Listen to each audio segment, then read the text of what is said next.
Inani labakhenkethi eMpumalanga liphinde lenyuka emva kokuba ubukrelemnqa bebukhe bayingxaki Iindawo ezidumileyo kweliphondo bezingatyelelwa ncam ngabakhenkethi ngenxa yokuhlaselwa kwabo.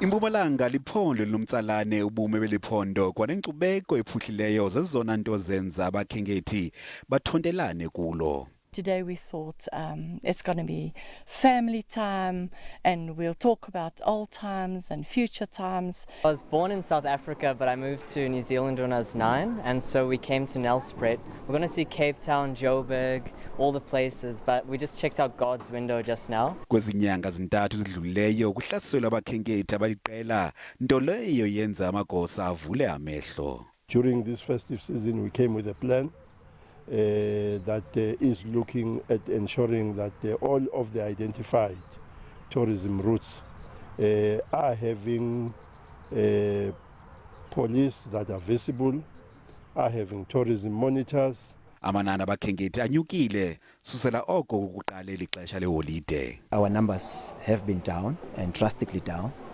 but the last few weeks, 2-3 weeks, we've seen our numbers really rising to a level where we are quite content with. Icandelo lokhenketho libe negalelo le-3 billion rand kweliphondo kweli xesha leholide.